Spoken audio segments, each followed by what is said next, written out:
Archbishop Nienstedt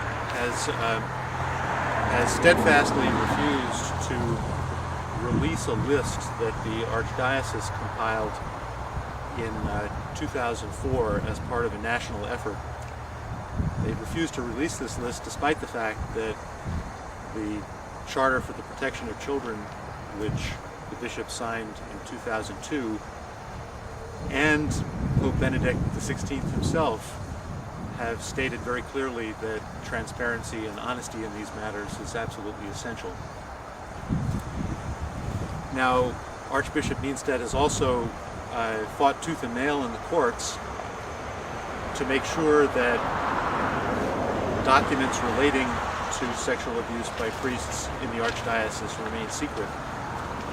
In a court case called John Doe 76C versus the Archdiocese of St. Paul in Minneapolis, and the attorney Jeff Anderson in St. Paul has tried to make it public. The Archdiocese has contested that, and right now he's in possession of the list. Apparently, we've never seen it. But he's not allowed by the courts at this time because of the objection of the Archdiocese. He's not allowed to make it public. And newspaper reports, including reports in your newspapers, have made it clear that there are names on that list that we don't know. How many, the reports haven't made clear, and of course the names have not been revealed. And the Archdiocese's position is that they don't know whether those are credible allegations or not. But the fact is that they have admitted that there are notes and letters in their files that substantiate those allegations. And if they actually have documentation, it's our position that those names should be known. And if those names are known, we're confident that other survivors will come forward. That's basically the bottom line. And this is a very significant issue for many reasons. It's first of all a public safety issue, because if there are sexual offenders among the priests in the Archdiocese, this means that children are at risk. So we're announcing today that because the list is not being made public, we're going to begin doing in-depth research into the Archdiocese to determine as best we can who these priests are whose names have not been made public. The Church every year publishes an official Catholic directory, so-called. And this directory shows how the priests whose names we know have been treated over the years. When an allegation becomes public, and even when an allegation becomes known to the Archdiocese, there are various, call them places where accused priests can be parked.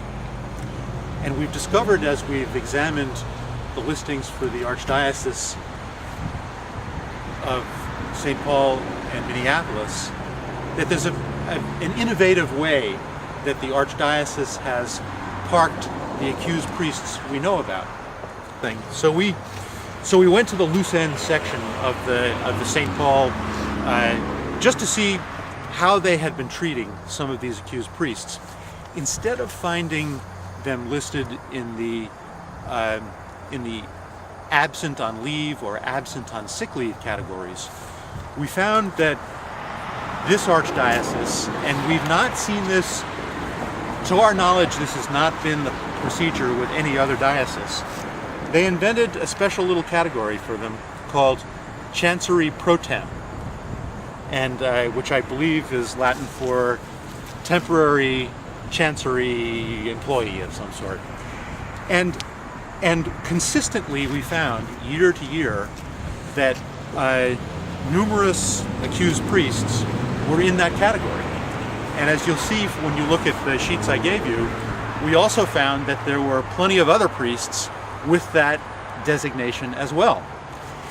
It leads us to wonder whether some of those priests, they may have that designation for other reasons, but it's certainly possible that some of them are shunted into that particular category because they have the same problem as the ones we know about.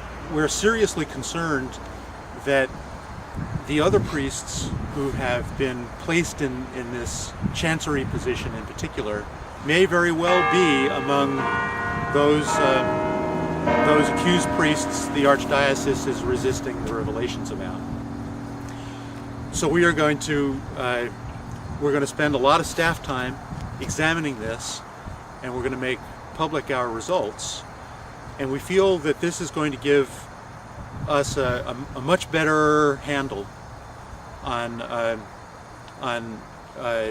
the status not only of the known accused priests, but of the priests who are accused but only the Archdiocese knows.